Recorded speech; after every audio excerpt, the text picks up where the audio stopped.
En fait, si on continue le chapitre, il y a une partie des choses qui s'éclairent parce que le sens de la suite du chapitre 2, c'est de montrer justement que la foi doit s'accompagner des actes. Et c'est l'occasion de signaler que, en fait, pour enseigner Jacques, on essaie de l'enseigner fidèlement et donc on est obligé de faire un découpage du livre. Mais si on veut vraiment une vue d'ensemble et la pensée globale du Saint-Esprit, en fait, il faut lire toute la lettre d'affilée. Et ça, je vous invite à le faire.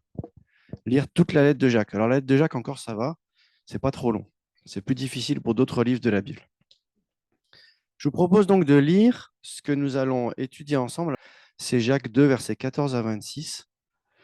On peut le projeter si c'est possible. Donc, moi, je suis sur la version du Summer. C'est celle qui est projetée. Et je vous pose une petite question. Pendant la lecture, essayez de regarder quelle est l'affirmation principale du texte. Alors, verset 14, chapitre 2, verset 14. Mes frères, à quoi servirait-il à un homme de dire qu'il a la foi s'il ne le démontre pas par ses actes? Une telle foi peut-elle le sauver? Supposez qu'un frère ou une sœur manque de vêtements et n'ait pas tous les jours assez à manger. Et voilà que l'un de vous leur dit: Au revoir, mes amis, portez-vous bien, restez au chaud et bon appétit, sans leur donner de quoi pourvoir aux besoins de leur corps. À quoi cela sert-il? Il en est ainsi de la foi. Si elle reste seule, sans se traduire en actes, elle est morte. Mais quelqu'un dira, l'un à la fois, l'autre les actes. Eh bien, montre-moi ta foi sans les actes, et je te montrerai ma foi par mes actes. Tu crois qu'il y a un seul Dieu? C'est bien. Mais les démons aussi le croient, et ils tremblent. Tu ne réfléchis donc pas? Veux-tu avoir la preuve que la foi sans les actes ne sert à rien? Abraham, notre ancêtre, n'a-t-il pas été déclaré juste à cause de ses actes lorsqu'il a offert son fils Isaac sur l'autel? Tu le vois, sa foi et ses actes agissaient ensemble. Et grâce à ses actes, sa foi a atteint son plein épanouissement. Ainsi s'accomplit ce que l'Écriture déclare à son sujet. Abraham a eu confiance en Dieu, et Dieu, en portant sa foi à son crédit, l'a déclaré juste. Et il l'a appelé son ami. Vous le voyez donc, on est déclaré juste devant Dieu à cause de ses actes, et pas uniquement à cause de sa foi.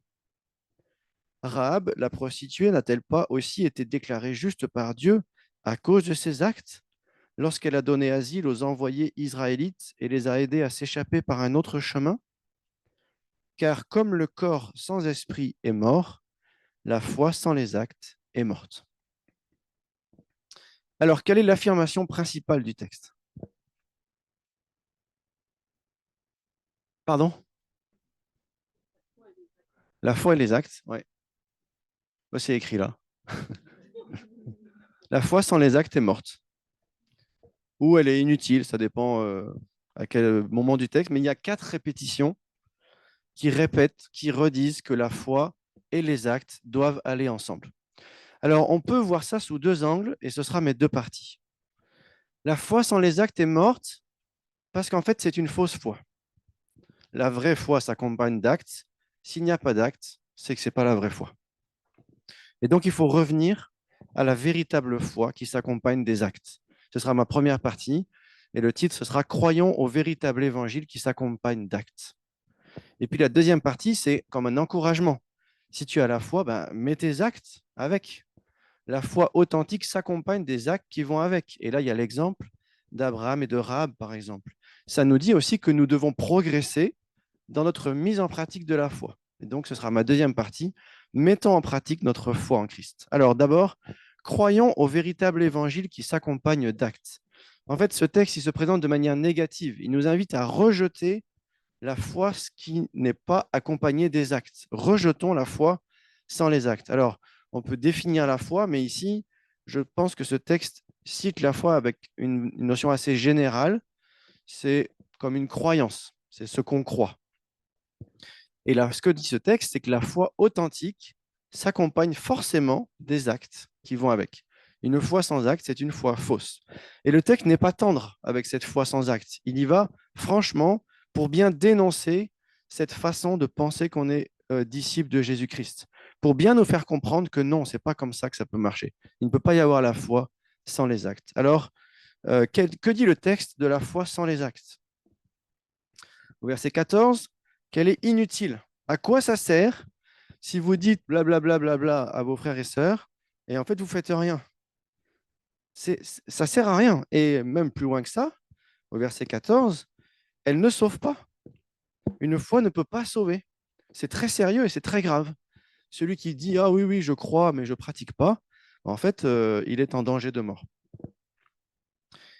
Au verset 14, c'est elle est inutile, ça ne sert à rien. À quoi ça sert de dire qu'on a la foi si on n'a pas les actes? Au verset 15 et 16, c'est illogique.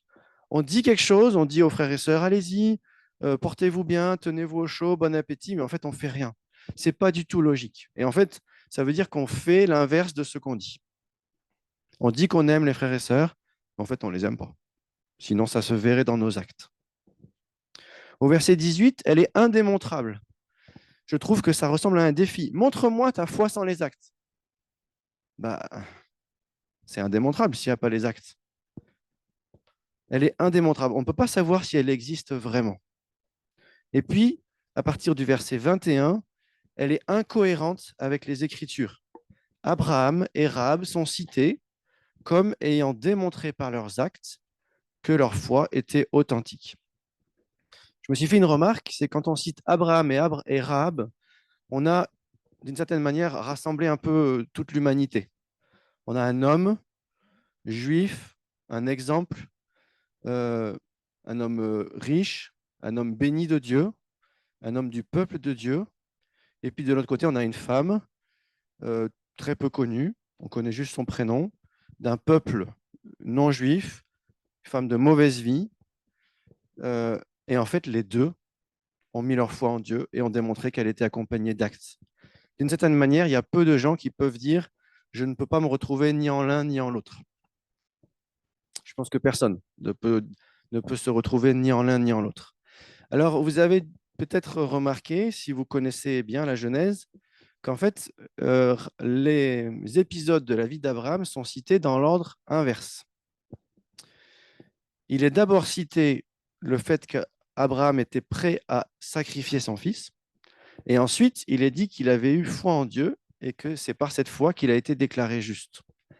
Donc, le sens de ça, c'est qu'en fait, c'est parce que il a accepté d'offrir son fils en sacrifice que l'écriture a été accomplie, a été vérifiée quand elle disait que Abraham avait mis sa confiance en Dieu et qu'il avait été déclaré juste. Vous voyez ce que je veux dire? Ça va dans le même sens. Il a accepté d'offrir son fils. Ça confirme ce qui avait été dit quelques chapitres avant, qu'il avait eu foi en Dieu et que Dieu l'avait déclaré juste. Donc, toujours la même pensée. La foi doit être accompagnée des actes et si elle n'a pas d'actes, elle est morte. Donc, encore une fois, vous avez sans doute entendu ça. Je crois, mais je ne pratique pas. Ça, ce n'est pas la foi de la Bible. Ce n'est pas la foi qui sauve. L'objectif de Dieu à travers ce texte, c'est d'interpeller ceux qui sont dans cette attitude. C'est bon, je suis sauvé. Les Américains ils disent born again. Je suis né de nouveau. Je suis sauvé par Jésus-Christ de mes péchés. C'est bon, j'ai ma garantie paradis. Donc, je peux vivre comme je veux. Un jour, il n'y a pas si longtemps, hein, j'ai lu un message WhatsApp. C'est certains messages qui circulent là pour encourager. Et des fois, on se demande à quoi ça encourage. Parce qu'en fait, ce texte disait profite de la vie, Dieu s'occupe du reste. Ça laisse pensif quand même. Voici ce que Jésus a dit.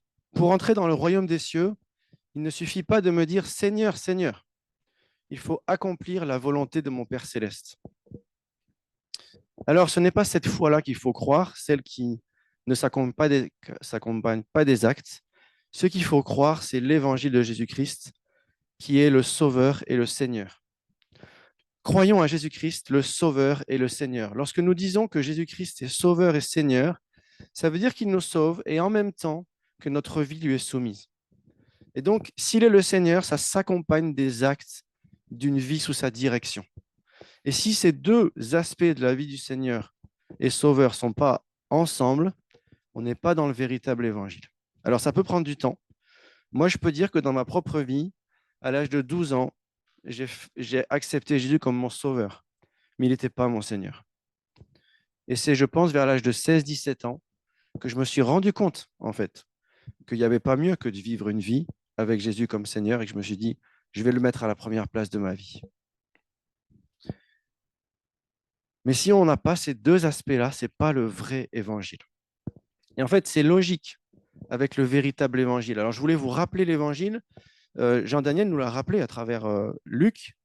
Et il nous a cité, comme je pensais le faire, Dieu, l'homme, Dieu, l'homme. Il nous a cité dans l'évangile de Luc, je pense que je vais dire une bêtise du coup, mais le brigand reconnaît que Dieu existe et qu'il faut le respecter.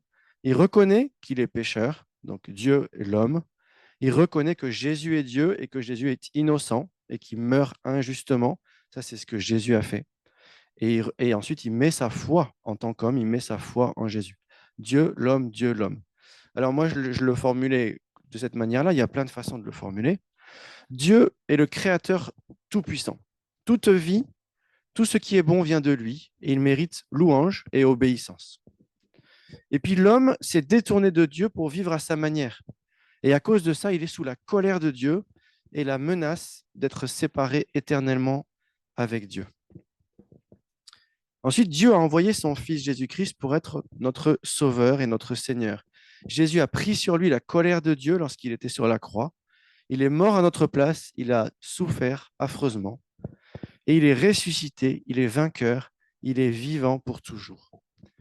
Et maintenant, l'homme doit choisir de rester maître de sa vie, mais séparé éternellement de Dieu, ou recevoir Jésus-Christ comme Sauveur et Seigneur et revenir finalement à l'état initial qu'il n'aurait jamais dû quitter et vivre dès maintenant en communion avec Jésus. Donc c'est logique, en fait, à travers cet évangile, de dire que quand on croit en Christ, on revient sous la domination de Dieu et de Jésus-Christ.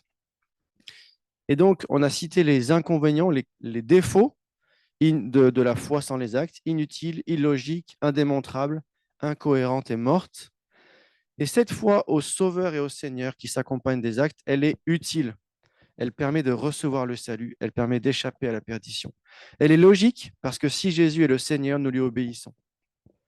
Encore une fois, si la perdition de l'humanité est venue avec sa rébellion contre Dieu, alors notre réconciliation avec Dieu s'accompagne de notre soumission de nouveau, notre obéissance à Dieu. Elle est démontrable parce que la vie de celui qui croit en Jésus de cette manière proclame le Sauveur et le Seigneur. L'évangile s'accompagne d'un mode de vie différent du monde. Nous sommes appelés à vivre différemment du monde qui nous entoure. Et puis, elle est cohérente avec toute la Bible. Et on a vu les exemples. On a vu l'exemple d'Abraham. Donc, Abraham a cru en Dieu. Alors, on est passé très rapidement dessus. Abraham a cru en Dieu, c'est dans Genèse chapitre 15.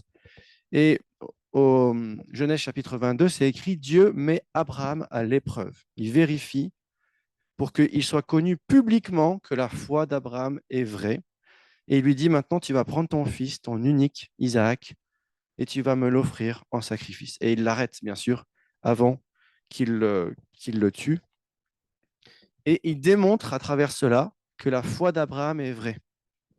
Et Rahab, c'est une femme qui était du peuple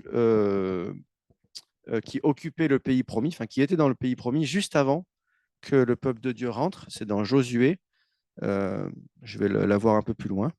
Et elle a cru en Dieu alors qu'elle n'était pas du peuple de Dieu et elle a pris des risques. Mais on va y revenir dans un moment. On a d'autres exemples du Nouveau Testament qui nous rappellent combien c'est indissociable entre la foi et les actes. Acte 16, que dois-je faire pour être sauvé dit quelqu'un. Et voilà ce qu'on lui répond. Crois au Seigneur Jésus et tu seras sauvé. On ne lui dit pas crois au Sauveur Jésus. On lui dit crois au Seigneur Jésus et tu seras sauvé. Jean 3,16, un de ceux qu'on connaît le plus, Dieu a tant aimé le monde qu'il a donné son Fils, son unique, pour que tous ceux qui placent leur confiance en lui échappent à la perdition et qu'ils aient la vie éternelle.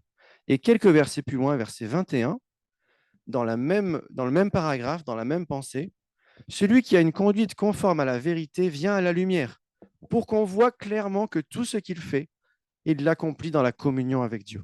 Dans ce même paragraphe, il y a la foi et il y a les actes qui vont avec.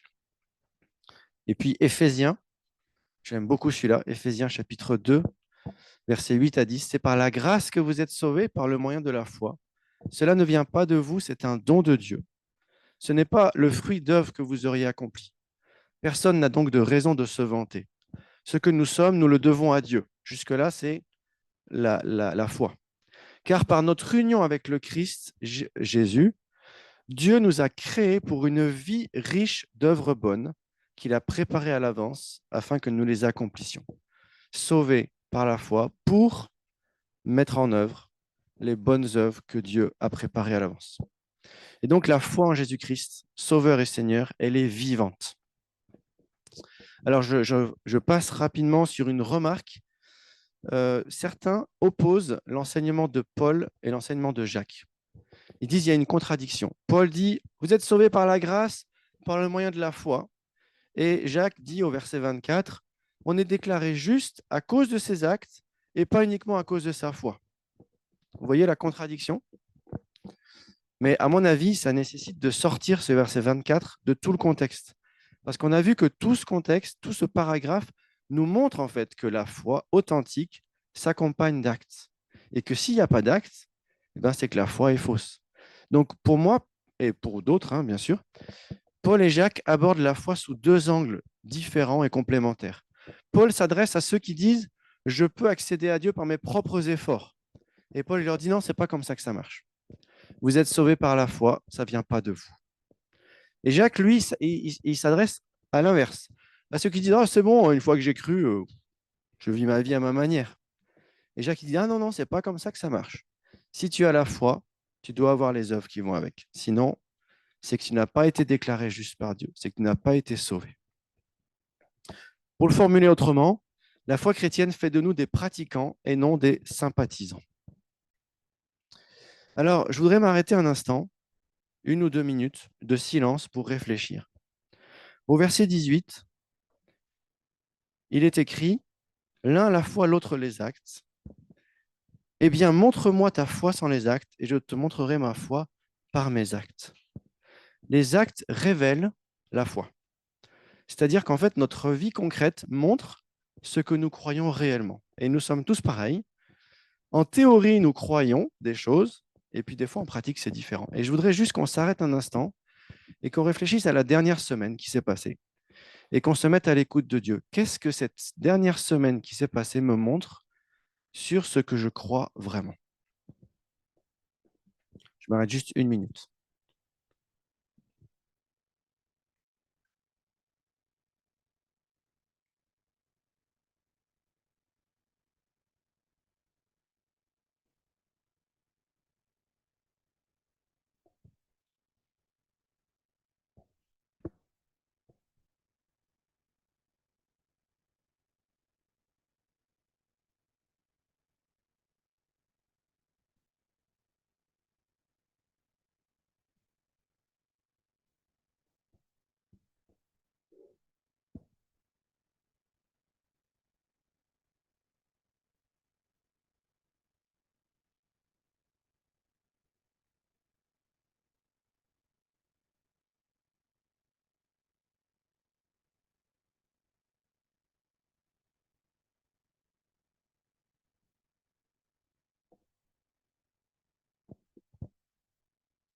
Voilà, je vous interromps, je ne vous laisse pas vous endormir. Si vous êtes comme moi, vous avez des choses qui vous titillent et qui vous disent il n'y a pas tout parfait nickel. Et c'est normal. Et je trouve que ce texte est une invitation, parce qu'on en a tout le temps besoin, à venir et à revenir au véritable évangile. Donc, croyons au véritable évangile qui s'accompagne des actes qui vont avec. Donc, après avoir dénoncé la fausse foi et avoir cherché à revenir à la vraie foi, on va voir que la vraie foi, on a vu, doit s'accompagner des actes. Et on va essayer de s'encourager pour aller vers des actes en cohérence avec notre foi. Et on va surtout s'appuyer sur le texte, en fait. Donc, deuxième partie, mettons en pratique notre foi en Christ. Alors là, je vous pose la question. Dans ce texte, qu'est-ce que vous voyez qui pourrait s'appliquer dans nos vies? Qu'est-ce que vous voyez? La foi s'accompagne d'actes. Et quel type d'actes vous voyez qui pourrait nous parler pour aujourd'hui?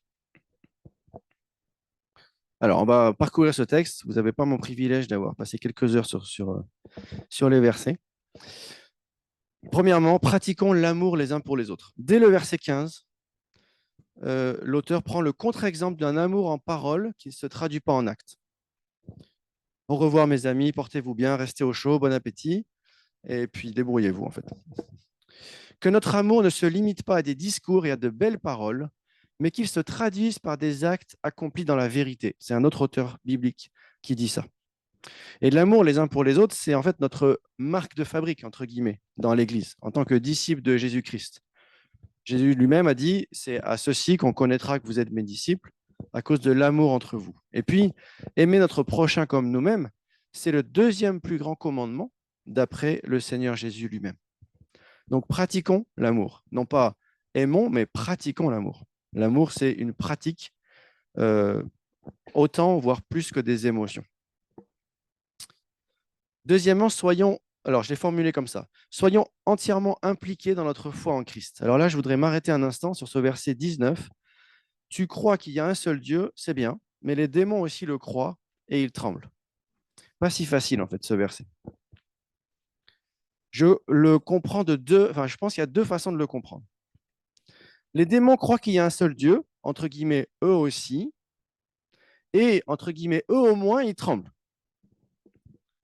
Il n'en reste pas une croyance uniquement dans la tête.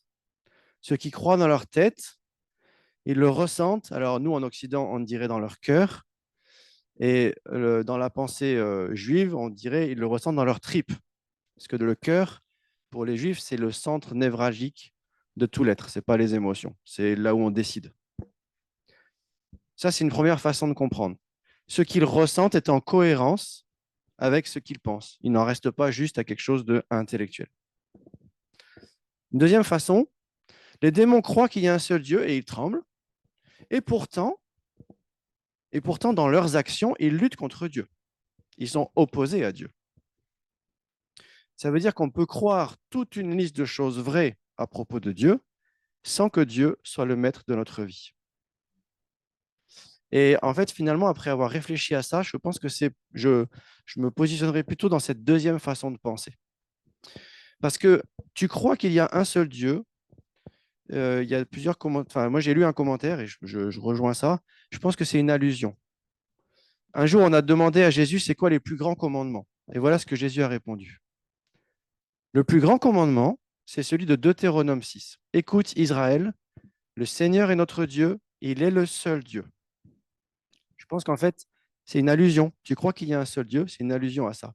Écoute Israël, le Seigneur est notre Dieu, il est le seul Dieu. Tu aimeras donc le Seigneur, ton Dieu, de tout ton cœur, de toute ton âme, de toute ta pensée, de toute ton énergie. C'est Deutéronome 6 que Jésus va citer dans Marc 12.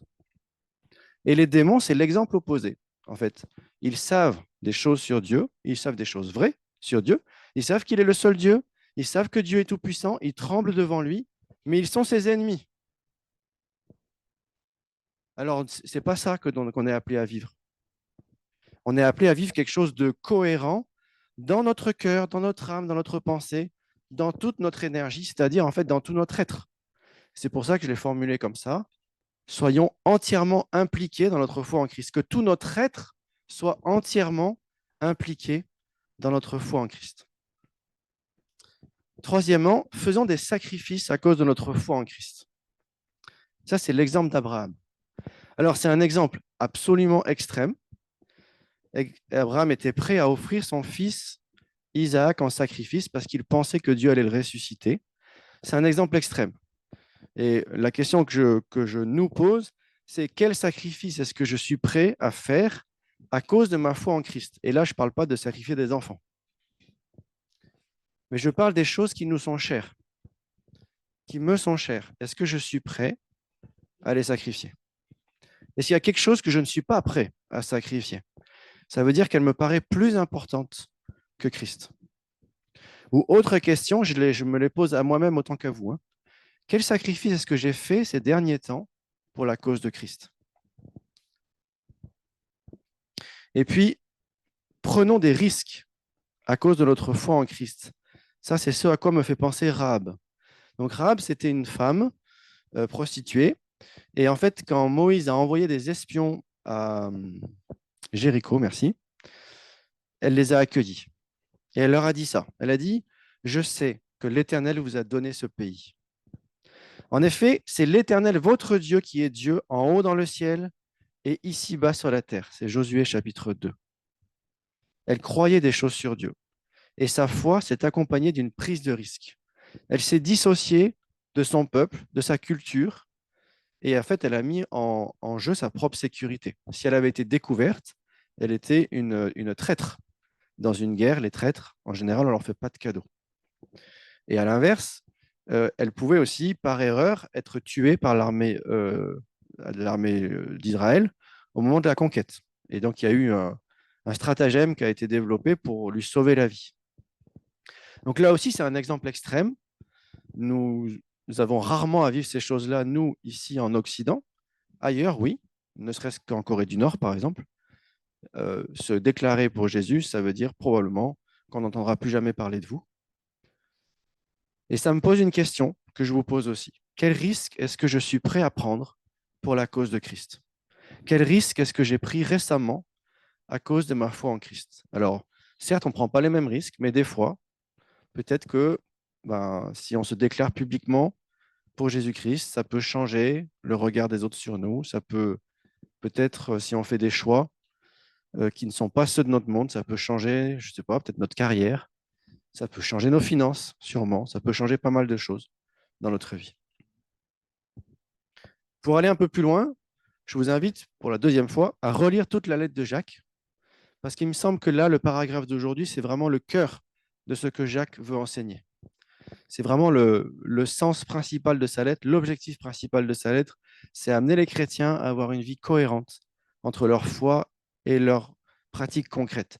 Et donc, en fait, on peut relire toute la lettre à l'écoute de Dieu en disant, mais maintenant, sur quel sujet tu veux me parler précisément? Je voudrais, avant d'arriver à la conclusion, simplement, je voudrais donner des encouragements. Parce que cette foi qui est pratique, qui est concrète, elle possède des bénéfices. Il y en a deux dans le texte. Verset 22. Sa foi et ses actes agissaient ensemble, il s'agit d'Abraham, et grâce à ses actes, sa foi a atteint son plein épanouissement. C'est le premier encouragement. Il y a comme un cercle vertueux. La foi se traduit par des actes, et les actes perfectionnent la foi. Je suis attaché à Dieu, ça m'amène à faire des choix concrets, et en faisant ces choix concrets, mon amour pour Dieu devient encore plus palpable, et je le ressens encore plus fort. Vous voyez ce que je veux dire? C'est un premier encouragement. Un deuxième encouragement que je trouve magnifique au verset 3, Dieu a appelé Abraham son ami. Si on réfléchit en profondeur à ce que c'est qu'un ami, c'est magnifique. Être ami avec Dieu. Vous êtes mes amis si vous faites ce que je vous commande, a dit Jésus. Un troisième encouragement qui vient du chapitre d'avant, verset 25. Celui qui prend soin de conformer ses actes à la parole de Dieu, c'est-à-dire aussi à la volonté de Dieu, il sera heureux dans tout ce qu'il fait. On cherche tous à être heureux. Voilà un moyen d'être heureux. Chercher à conformer ses actes à la volonté de Dieu. Donc, mettons en pratique notre foi en Dieu. Et je voudrais m'arrêter une deuxième minute de silence pour que chacun d'entre nous en réfléchisse. Si vous n'êtes pas à Christ, ce texte vous montre que en fait, suivre Christ, c'est pas rien. C'est pas une décision à prendre à la légère. Quand on s'engage avec Christ, ça transforme toute notre vie. Et c'est vrai, ça a un coût. Mais les coûts sont largement compensés par les bénéfices. Et pour les chrétiens, pour ceux qui croient en Jésus, qui suivent Jésus, à travers ces différentes pistes que j'ai essayé de relever, je voudrais juste vous proposer d'en retenir une ou deux. En fait. Demandez à Dieu de vous montrer sur quel domaine de votre vie il veut que vous travaillez. Et ensuite, il faudrait en parler à quelqu'un. Parce que quand on en a parlé à quelqu'un, après, on est redevable. La personne va pouvoir nous dire, bon, ben, t'en es où maintenant? Donc, je m'arrête 1 minute.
Elle est passée vite, celle-ci. J'arrive à la conclusion. Je voulais donner 2 précisions. La première, c'est qu'il ne s'agit pas, quand on dit il faut que ta foi soit accompagnée des actes, il ne s'agit pas d'être parfait en tout point et à tout instant. Pas du tout. La vie chrétienne, entre autres, est faite de lutte contre notre péché. Simplement, ce qui caractérise la vie du chrétien, c'est que ce n'est plus le péché qui domine. Le péché, il cède du terrain. Il cède du terrain parfois rapidement, parfois lentement, mais il cède du terrain. La deuxième précision, quand on dit que ta foi doit s'accompagner des actes, il ne s'agit pas non plus d'activisme. Il ne s'agit pas de dire maintenant, tu dois tout le temps être en train de faire quelque chose pour Dieu. Ce n'est pas du tout ça. Parce que la Bible nous prévient qu'en fait, on a besoin de repos et qu'on a besoin, avant d'entrer en action, d'être dans la communion avec Dieu. Mais il s'agit de la cohérence entre notre foi et tous les aspects de notre vie. Ou pour le dire d'une autre manière, je dirais que l'évangile de Jésus-Christ, quand on croit à cet évangile, il nous amène à une vie unifiée. Une vie où tout est uni. Tous les domaines de notre vie viennent se rattacher à Jésus-Christ. Alors c'est un processus, hein, c'est une transformation progressive. Mais la destination est claire et je voudrais vous la montrer, cette destination, pour nous encourager. Ce que Dieu veut pour nous, c'est ça. Jésus-Christ est notre Sauveur et notre Seigneur du lundi au dimanche. Il n'y a pas de chrétien du dimanche. Dans nos pensées, dans nos actes, dans notre famille, dans notre travail, dans nos relations avec nos voisins, dans nos loisirs, dans nos priorités, dans nos choix de vie, dans nos finances, etc., etc. Tous les aspects de notre vie sont teintés de sa personne. Il n'y a pas d'endroit dans notre vie, il n'y a pas de moment dans notre vie où Jésus n'est pas censé être là. Tout dans notre vie devient communion et intimité avec lui. Dans tout ce que nous pensons, dans tout ce que nous ressentons, dans tout ce que nous disons, dans tout ce que nous faisons, Jésus-Christ est présent et il est honoré. Ça, c'est la direction. Hein. Ce n'est pas là où nous en sommes. Personne ne peut dire qu'il est tout le temps comme ça. Rappelons-nous aussi que tout commence par l'Esprit de Dieu qui vient en nous. Et ce n'est pas par nos propres forces. C'est Dieu qui vient le faire par son Esprit. C'est Dieu qui vient produire en nous l'amour, la joie, la paix, la patience, l'amabilité, la bonté, la fidélité, la douceur, la maîtrise de soi. Et c'est de toutes ces choses que découle ce qu'on fait. Alors j'aimerais pouvoir dire que c'est tout le temps le cas pour moi. Je pense que vous aussi. Et il y a encore du chemin. Mais je peux témoigner que je ne connais pas de meilleure façon de vivre.